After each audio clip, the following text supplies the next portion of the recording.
Good evening, everybody. I'd like to welcome you all to our very first online event. Some of you may be new to the Society, so I thought I'd begin by telling you a little bit about how we got started. Not long after Lilian Lindsay died in January 1960, a dentist called Jim Macaulay, uncle to the former BDA president, John Milne, who's here tonight, Jim Macaulay was a member of the Osler Club and was encouraged by medical historian friends to set up a dental historical society.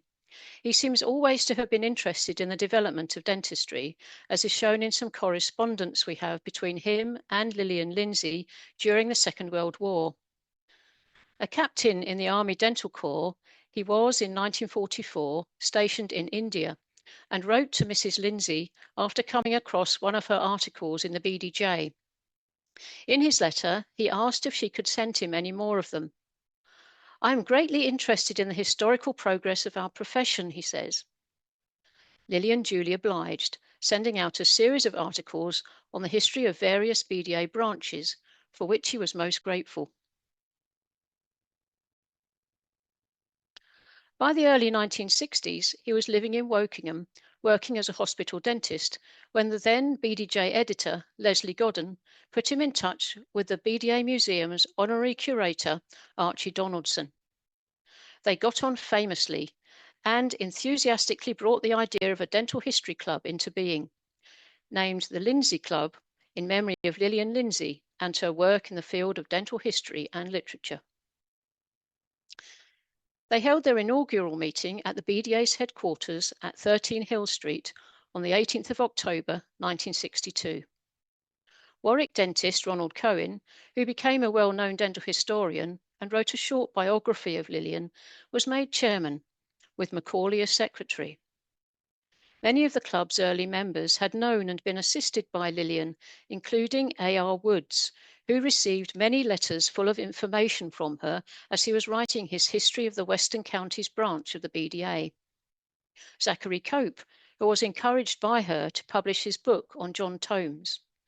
Winifred Hunt and Bessie Paul, who had been supported by her as young women dentists, and Bernard Townend, who corresponded with her on the subject of folklore, early dentistry, and everyday life during the Blitz in London. As the club grew and developed, it changed its name to the Lindsay Society for the History of Dentistry, and the position of chairman became that of president, Rachel Bairstow, the current BDA Museum curator, being the first. BDA librarians have always been proud to belong to the Society. Mr. Coughlin, the librarian in 1962, who produced a bibliography of Lilian's works.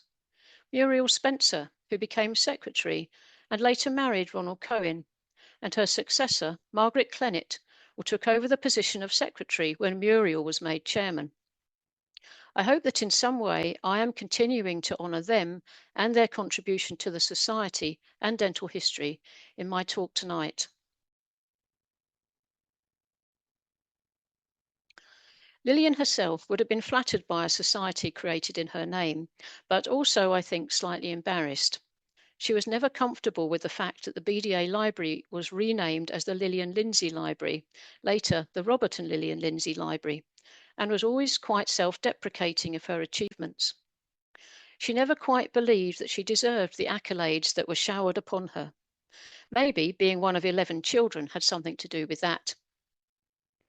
Always very down to earth, she was known in the family simply as Lil. A great letter writer, we are lucky to have so many of her letters in the BDA's archives. Very few of them are family letters, but fortunately we have this one, 8 pages long, sent to her younger sister Mary following a wonderful holiday spent in Italy in September 1930 with husband Robert, her Bob, the dental secretary of the BDA. They had spent 9 days at the lakes before slowly making their way via Milan and Florence to Rome, and 2 days of non-stop sightseeing. "Here we are back again," she tells Mary when they reached home, "and beginning to feel as if we had been dreaming." But why were they there in the first place? Well, in 1914, Belgian physician Jean-Joseph Tricot-Royer, had gathered together a group of representatives from a number of mostly European countries to establish an international society for the history of medicine. With the outbreak of the First World War, all plans were left in limbo until 1920, when Tricot-Royer succeeded in organising a very successful first Congress on the history of healing in Antwerp. The following year, Paris hosted a second Congress, where 214 delegates from 15 countries created the International Society for the History of Medicine, with its founders eager to encourage not only medical participants, but also professional historians. Tricot-Royer served as president until 1930, ably supported by Dr. Maxime Leniel-Lavestine as general secretary. The latter specialized in psychiatry and was based in Paris. In 1925, their fifth Congress was held in Geneva, and Lilian was invited to take part. Robert, who accompanied her, later remarked on the moist heat in which it was held. Mrs. Lindsay's talk was entitled Notes on the History of Dentistry in England up to the beginning of the 19th century. In it, she went against the general belief that modern dental surgery is an offshoot from the guilds of barbers and barber surgeons, but instead proposed the theory, informed by her reading of early documents, that the real practitioners of such dentistry as was possible were the tooth drawers, found in records from the 12th right up to the 19th centuries. Her essay takes her right back to AD 500 with a quotation from the Saxon leechdoms, which links a word for teeth with their word for bliss. Since through the teeth the bliss shall upspring, and man's dignity and all necessity is on the teeth. She ends in 1782 with William Ray, the first person known to have presented a course of lectures on the teeth in this country. She calls him the father of dentistry in England, although he was in fact from Edinburgh. 2 years later, she was invited back for the sixth Congress, held in Leiden and Amsterdam, where she gave a diverting lecture on worms in the teeth, quoting a Babylonian tablet in which a worm begs the gods Samus and Ea, "Set me amid the teeth, and let me dwell in the gums, that I may destroy the blood of the teeth, and of the gums chew their marrow." Her thesis was that rather than simply being mythical imaginings, the idea of worms in the teeth did have some basis in fact. It's just that they weren't actually worms, and they weren't formed inside the teeth. The bulk of her talk concentrates on the discovery by the Dutchman Anton van Leeuwenhoek that the two supposed dead worms taken from a decayed tooth by Sir Hans Sloane were actually cheese mites and hadn't originated in the mouth at all.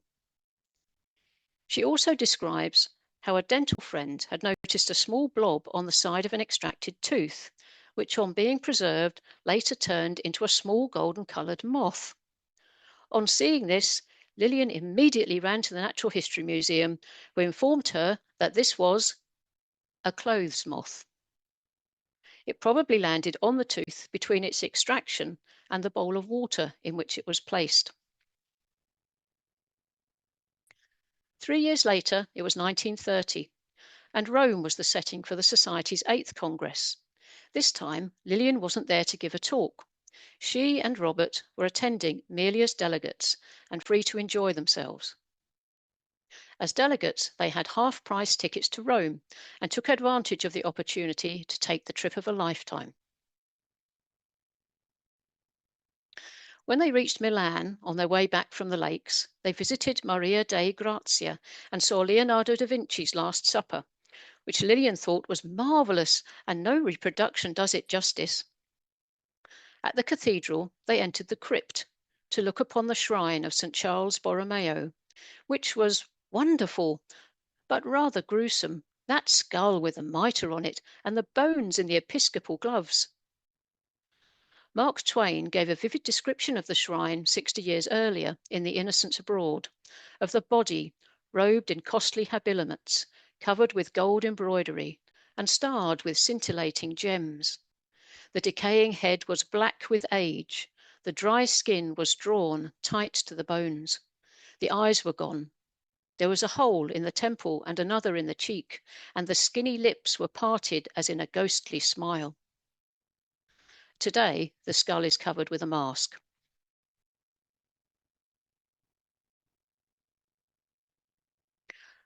Mussolini had proclaimed himself Il Duce in 1925, having dismantled all democratic systems and turned Italy into a dictatorship. And on leaving Milan for Florence, the Lindsays had an alarming encounter with what Lilian termed the fascisti. Assured that their cheap rail tickets would be valid on the Rapide, they soon found out their mistake. When the ticket inspector saw them, he immediately called up the fascisti, all armed, and poured a flood of Italian at us. Of course, we couldn't explain nor understand. Fortunately, an Englishman in the carriage helped them out, explaining that they had to pay 120 lira or be thrown off the train at Bologna. They only had 100 lira, and neither English money nor travellers' cheques were accepted. Happily, their obliging fellow countryman changed a 10-shilling note, and all was fine. Apparently, the whole carriage got involved, which Lilian found very amusing. This experience and some ravenous mosquitoes probably contributed to their subsequent lukewarm opinion of Florence. However, they did have one positive experience.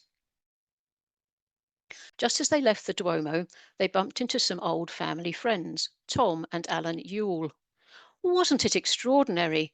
I was so overcome with the coincidence that as we came out, an American woman coming towards me, I felt sure she must also be someone out of the past, that I shook her warmly by the hand and said I was so glad to meet her. You can imagine how she stared and said, I only wanted to know if the church was shut and whether there will be time to see it.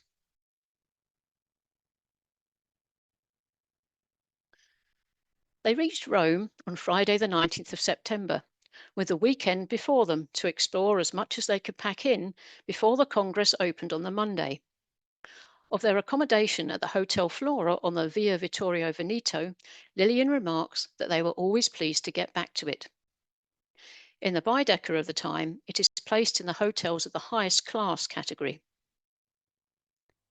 The hotel porter advised them that what they really needed was a guide. Plus, we were rather extravagant as we also had a motor and flew round. Robert wrote a short diary covering their sightseeing, so Lilian says very little about it in her letter. They began at the Vatican, and Robert takes up the story. Through wondrous sights of papal gendarmes and Swiss guards to the entrance, then began a succession of wonders. We thought Milan would be good to sack, but the Vatican, books, illuminated manuscripts, vases, frescoes, paintings, mosaics galore, with occasional refreshing glances from a window on a balcony showing views over the city. The marble statues, altars, and sculptures of every sort from the ruins of ancient Rome. The 101 other gems of art which fill one with wonder and awe. About St. Peter's, he is less fulsome. Apart from the contrast between it standing free and open at the level of its piazza and colonnade, and St. Paul's, packed in the midst of London traffic, the London Dome and church are better.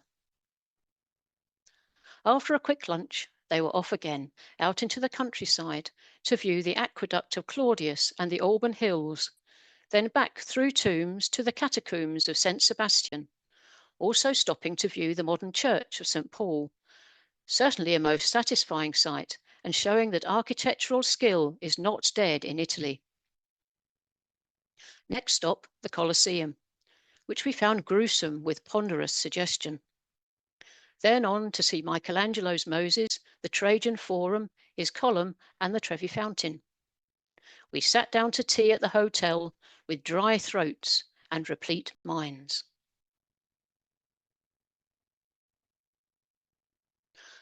Sunday saw them visiting the Pantheon, followed by the Janiculum for a superb view over Rome, and then the baths of Caracalla. where we wandered through the vast range of courts and baths, denuded of their marble and pillars, but still imposing in their massive grandeur. Hypercaust systems on a scale which makes our British specimen puny. Next, it was back to the centre, to view an underground meeting place of some Roman secret society, in some way like the Masonic orders, the place beautifully decorated with marble and frescoes. I think this may have been the Mithraeum under San Clemente, but I can't be sure. Sir Samuel Dill, a classical scholar, educationalist, and writer, wrote that Mithraism was a sacred Freemasonry, and in the sense that it was exclusively male, included all classes of men democratically, slaves, freedmen, and citizens, and had its own symbolic ceremonies and initiation, there are certainly some similarities. Following this, it was on to the Baths of Diocletian, and then into the National Museum to see some of the statues and marbles found in the excavation. The Lindsays were thrilled with the riches shown. Time for lunch, and then off to the Palatine. Bob especially liked the house of Livia. It was small and therefore had a special charm after the massive labyrinth of the remains of Nero's golden house. All the wonders of the hill were visited, finishing with the Palace of Augustus. And onwards down to the Forum, then to St. John Lateran. The celebrated bronze doors were opened and closed for us by the verger to sound the wonderful musical notes. These doors had come from the Senate House of Rome. Finally, at 5 p.m., we returned, thoroughly satisfied and a little confused by our 2 days' surfeit, but full of joy that we had been able to do this. It wasn't all a dolce vita in Mussolini's Rome, mind you. Mary had obviously once lived there. As Lilian writes, I expect you would find Rome very much changed. They are tearing up all the tram lines in the city and only running them outside. Also, everyone must walk on the left side of the street. Fascisti are stationed all along the pavements and push you off if you are on the wrong side, saying Sinistra. Bob thought the first time that they were saying his Congress badge was on the wrong side, but soon realised his mistake. This Congress badge was described as being gold and amaranth, the colours of the Roman banner, and on the front an antique lamp, a book open to the right page and resting on the caduceus of Aesculapius with the motto Historia Lux, presumably meaning something like history illuminates or history enlightens. Sadly, as you can see, I couldn't find a picture of it. Monday dawned and it was time for the Congress to begin. Benito Mussolini had given it his blessing and was listed as the president of the honorary committee, which also included the Minister for Education, the Governor of Rome, the Minister for Foreign Affairs, the Secretary of the Fascist Federation of the city, and the President of the newly created Royal Academy of Italy. As you can see, it was granted a prestige rarely given to historical societies. The real work of the Congress was carried out by the Executive Committee, headed by the President of the Congress, Pietro Caparoni, Professor of the History of Medicine at the University of Pisa. The opening meeting was held in the Great Hall of the Senatorial Palace at the Capitol, with speeches from the Minister of Education, the Governor of Rome, Dr. Pietro Caparoni, and Dr. Trico Royer, who was President of the Society. Caparoni, at the end of his speech, asked those present to honour the King, who has granted his high patronage to this important scientific meeting, and to the leader of the destinies of the new Italy, Benito Mussolini, who has deigned to assume the honorary presidency of this Congress, thus giving it his moral and material protection. Wanting to show to the eminent men here how much today's Italy cares about historical studies, especially those of medicine, that is, whose purpose is the improvement and elevation of the human race through the health and improvement of its individuals. This speech with its obvious deference to a dictator and its nod to eugenics, casts a foreboding and uncomfortable shadow today. Mussolini at this time was seeking to legitimize and improve his international reputation, and from January to March of that year, the Royal Academy in London had played host to a now controversial exhibition of Italian art, 1200 to 1900. The idea of Ivy Chamberlain, wife of Austin, the former Foreign Secretary, both apparently good friends with Mussolini, it was arranged between them. As the Royal Academy guide to the exhibition put it, through the personal influence of Lady Chamberlain, Signor Mussolini was approached and his sympathy and all-powerful aid secured. On show were more than 900 works by Da Vinci, Michelangelo, Raphael, Titian, Piero della Francesca, and others. Art such as Botticelli's The Birth of Venus and Donatello's David. Mussolini was its honorary president and was said to have personally chosen a ship named Leonardo da Vinci to transport the artworks, valued then at £14 million, to London.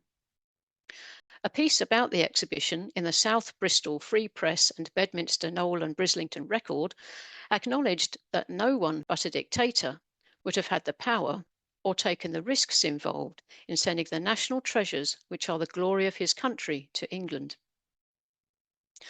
Nevertheless, the Royal Academy risked Signor Mussolini's displeasure by rejecting a portrait of him sent along for the exhibition, citing lack of space. Neither Lilian nor Robert mention it, but I can't believe that they would have let the opportunity pass to see these treasures. It still ranks as the fourth most visited show in the Royal Academy's history.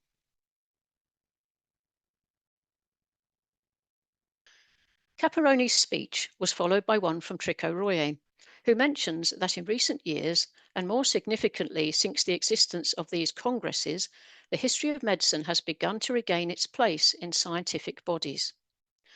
But as it requires a rigorous discipline, accessible only to patient and stubborn workers, it will be a long time before it gains a definitive victory. One of the talks, given at the Congress by a Polish delegate, Professor Władysław Rzymowski, was entitled "On the Necessity of Making the Study of the History of Medicine Obligatory in Universities," citing historical, practical, didactic, and pedagogic reasons for it.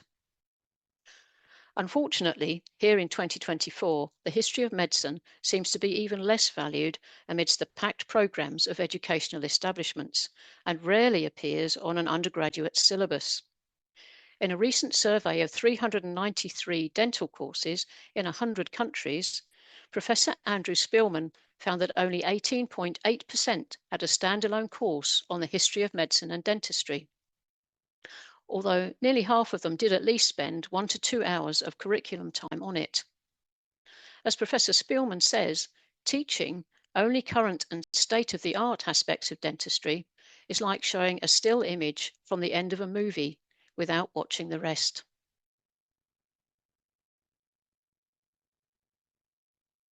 After these introductory speeches, the Lindsays had to dash back to the hotel for Bob, a Presbyterian Scot, to change into evening dress to be received by the Pope, Pius XI, who granted the members of the Congress and their families a special audience. Although it was the middle of the day, as it was a formal audience, the men had to appear in swallow-tailed coats and white shirts. Lilian was dressed in black. She describes a dear little girl, so sweet and solemn, taking it most seriously, a thing to remember all her life. The Pope came in, and we all knelt and kissed his hand as he passed. We had to give our names and countries. Afterwards, he sat on his throne and addressed us for a quarter of an hour. Captain C.S. Butler, MD, who was there as the representative of the US Navy Medical Corps, mentions that he began his address in French, but upon asking what the official language of the Congress was, and being told it was Italian, gave the balance of his address in that language. Butler continues in his overview of the Congress, published in the Annals of Medical History, that those who understood said that his remarks had to do with certain features of medical history and that they showed much learning and much sympathy. After lunch and a brief rest, there was a reception at the Capitol given by the Governor of Rome. The Lindsays were very hot and longing for tea. You can imagine our feeling when we got cups which tasted like hot golden syrup. But the ices were lovely and made up. There was a fine orchestra, and of course the wonderful museum to wander through. I suppose you saw the remains of the temple of Jupiter Capitolinus and the marble map of Rome. It is now called the Mussolini Museum. The following day, Lilian writes, "We began at 9 with real business and an oration on leprosy and how Europe protected itself in the Middle Ages. This was a talk given by the French dermatologist Edouard Janselme. Bob went off to St. Peter's, but I stuck it out as it was in French. When I read this, it reminded me of Robert's diary of his trip to New York for the first International Orthodontic Congress, where he spent more time leaving talks or not going to them at all than he did actually listening to them all the way through, and they were in English. Anyway, Lilian obviously had more staying power and remained despite the suffocating atmosphere. Dr. John Davy Ralston, FSA, FRCP, who had served as General Secretary of the International Congress of the History of Medicine in 1922 when it was held in London, and who had also been a president of the History of Medicine section of the Royal Society of Medicine, sat next to Mrs. Lindsay and said, "I suppose they'd give me a dose of castor oil if I suggested an open window." At 12:30, Bob returned, and after lunch they assembled at the Piazza Venezia for an excursion to Lake Nemi, about 20 miles outside of Rome. They have found the bottom of the craft on which Caligula constituted his floating palace, just like a houseboat. Mussolini ordered the lake to be drained, and so they found it. Of course, the lake is spoiled. They have the boat on a cradle and are to drag it up the hillside. The road down to it is perilous to feet and ankles like mine, and in that heat and dust. Captain Butler mentions that the anchor, much lead piping, and many terracotta slabs and other equipment placed on the boat over 2,000 years ago are there to be seen. The lead piping bears the name of Caligula. As a Navy man, he was not that impressed by it, as the boat is not nearly so interesting as the two Viking ships of Oslo, though almost 1,000 years older. It does show hull construction of 2,000 years ago, but this vessel was only a houseboat, while the Norwegian ships are actually sea-going ships. Eventually, both of the huge ships that had been sunk in the lake were recovered. One had probably been a floating temple, and the other possibly a palace for the emperor and his court. An existing ancient drainage tunnel was used to drain the lake so that the boats could be salvaged, and various companies offered their time and resources free of charge to achieve the goal of uncovering, landing, and preserving these vessels, which over the centuries many people had tried and failed to raise. A special museum was built to house them.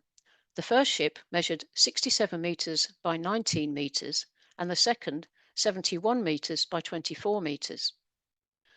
Robert mentioned seeing materials obtained from the Caligula galley on their visit to the National Museum.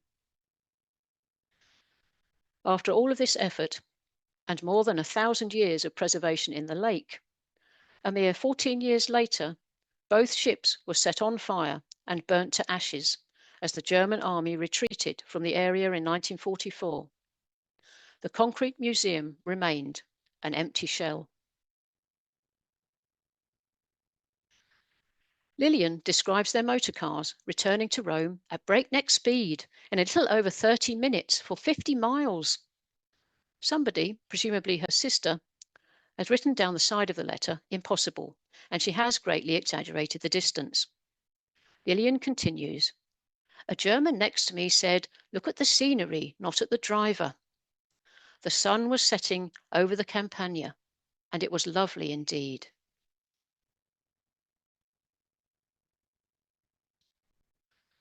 The following day began with a talk given by Dr. A. Castiglione. As Lilian put it, most impassioned on the part played by Italy as a starter in all the sciences, which is quite true when you come to think of it. I thought I might advance Lister, but then he owed his discovery to Pasteur, who owed his to Spallanzani and Italy again. The lecture was in Italian, and this time Lilian escaped along with Bob. They ended up at St. Maria in Trastevere, where there is a Piazza di Sant'Apollonia. There is also a fresco of her in the church, but it is modern. St. Apollonia, of course, being the patron saint of dentistry because she had her teeth pulled out when being tortured before she was martyred. In the afternoon, rather than go on the trip to the Pio Istituto San Spirito in Sassia and be shown the new scientific laboratories of the hospital, Bob and Lil visited St. Agostino, where all the votive offerings are and the Madonna with the jewels. There is a lovely picture of Apollonia in prison. At that church, they used to give orphan girls dowries on St. Apollonia Day and necklaces of peony roots, but the money has run out and they don't do it now. The painting, from around 1585, is by Girolamo Miziano da Brescia and shows the tongs and her extracted teeth at her feet, but no evidence of having lost them can be discerned in her face.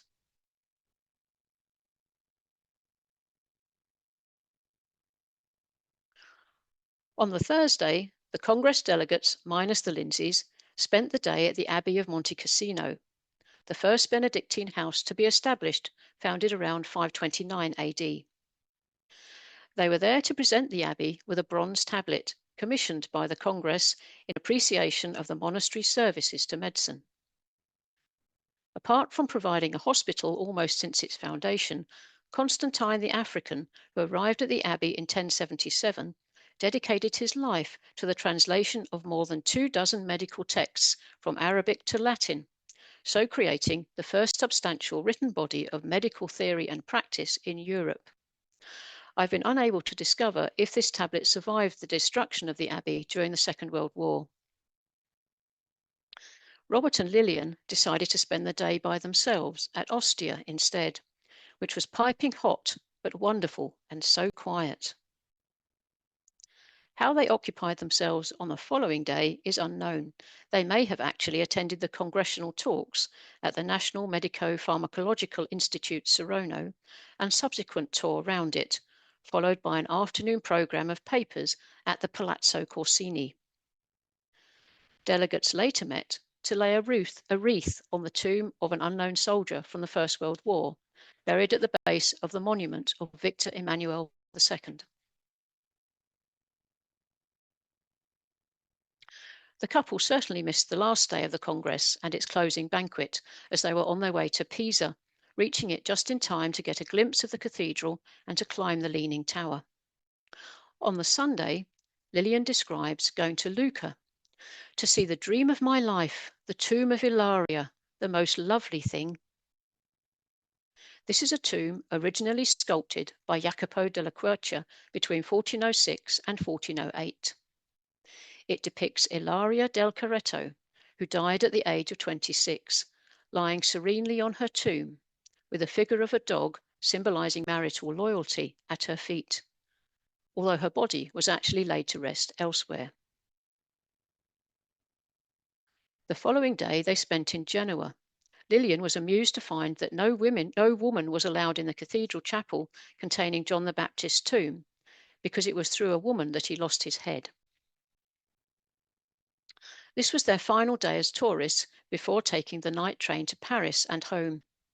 It was an uncomfortable journey, with the weather turning cold overnight and no restaurant car when they awoke. At the first station in the morning, the whole train leapt out to grab a coffee from a man with an urn. Of course, we hadn't a chance. They did manage to scavenge 2 brioche and a few grapes, but nothing hot. At Dijon, Lilian managed to grab a lunchbox, which did for both of them, and the bottle of wine that contained warmed them up. Eventually, after 26 hours of travelling, they arrived back home, which was the flat above the BDA's building in Russell Square. Sadly, Robert died unexpectedly just a few weeks later, on the 4th of November. At a subsequent meeting of the Representative Board, its chairman, Mr. Richardson, declared that with his logical and well-equipped mind, with a painstaking attention to detail, and a lofty, even a noble conception of duty, his loss was one deeply deplored by all. It must have been some comfort to Lilian later that they had had such a wonderful few weeks together in Italy, spending time on their own, exploring the ruins of the past that they so loved. In her letter, Lilian declares, "It was all so bright and wonderful to see all the things we had never believed we would see. It is most extraordinary." Having waited 10 years to get married because of financial responsibilities, ultimately they had 25 years together. 20 years after his death, she wrote to A.R. Woods on hearing that the husband of an acquaintance had died, "It is hard to lose a life partner, and I hope she is not left alone, but has some of her family to care for her." Lilian may have been helped through her grief by her sister Mary. At the time she was writing this to Woods, the two of them were sharing the home in Suffolk that she and Robert had bought for their retirement. In the short autobiographical piece she left for us, she says of Robert, "Any use or good I may have been or have done is entirely owing to Robert Lindsay, his example and his influence." Following his death, she threw herself into her historical studies, her work at the BDA for both the library and the BDJ, and acting as a mentor and role model to female dentists, building a reputation that meant that despite all of Robert's vital work toward the 1921 Dental Act, he has largely been forgotten. In truth, both deserve their place in history. In fact, the history of dentistry deserves its place in history, and hopefully the Lindsay Society will continue to illuminate the dark corners of the distant and recent past to ensure that the dentists of today can see the foundations, or, as Jim Macaulay put it, the historical progress on which their profession was built. I always enjoy a good Lilian letter, and I'd like to thank you all for taking the time to listen to me and for giving me the chance to share something of her personality with you.